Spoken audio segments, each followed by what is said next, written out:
നമുക്കിന്നൊരു ബിരിയാണി ഉണ്ടാക്കിയാലോ?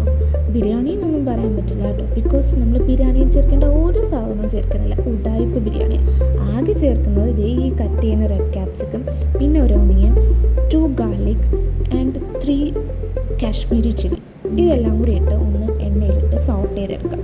അത് സോട്ടായി വരുമ്പോൾ ഒരു മിക്സിയുടെ ഗ്രൈൻഡറിൽ ഈ സോട്ട് ചെയ്ത സാധനങ്ങളും പിന്നെ കുറച്ച് ആവശ്യത്തിന് നിങ്ങളുടെ സ്പൈസിനനുസരിച്ച് പെപ്പറിക്ക പൗഡർ ആൻഡ് 1 മാഗി ക്യൂബ് ഇത് ഇത്രയിട്ട് ഗ്രൈൻഡ് ചെയ്തെടുക്കുക. ഈ ഗ്രൈൻഡ് ചെയ്ത മസാല നമ്മുടെ ചിക്കനിൽ നല്ലതുപോലെ തേച്ച് ഒരു 1 to 2 hour മാരിനേറ്റ് ചെയ്ത് വെക്കും. അത് മാരിനേറ്റായി വരുമ്പോൾ നമുക്കൊരു പാനിൽ എണ്ണ ഒഴിച്ച് ഇതൊന്ന് ഫ്രൈ ചെയ്തെടുക്കാം. ചിക്കൻ ഫ്രൈ ഒന്ന് അടച്ചു വെച്ച് നല്ലതുപോലെ കുക്ക് ചെയ്തെടുക്കാം. അതിനുശേഷം ഈ കുക്ക് ചെയ്ത സെയിം ഓയിലിൽ തന്നെ ഒരു ഓണിയൻ ഇട്ടു, then ആവശ്യത്തിന് സോൾട്ടും ഇട്ട് ഒന്ന് സോട്ട് ചെയ്തെടുക്കാം. അതൊന്ന് സോട്ടായി വരുമ്പോൾ നമ്മൾ നേരത്തെ ബാക്കി വന്ന മസാല ഉണ്ടല്ലോ, ആ മസാലയും കൂടെ ചേർത്ത് നല്ലതുപോലെ മിക്സ് ചെയ്യാം.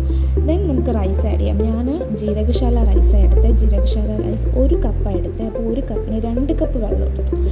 ഞാനിതിൽ പൊട്ടറ്റോ ആഡ് ചെയ്യുന്നുണ്ട്. Potato is optional. എനിക്ക് പൊട്ടറ്റോ ഇഷ്ടമായതുകൊണ്ട് ഞാൻ ആഡ് ചെയ്തത്. ഞാൻ ഇവിടെ റൈസ് മേടിച്ചപ്പോഴൊക്കെ എനിക്ക് പൊട്ടറ്റോ ചില സ്ഥലത്ത് നിന്ന് കിട്ടിയിട്ടുണ്ട്. It was good to eat with rice, so ഞാൻ ആഡ് ചെയ്തതാണ്.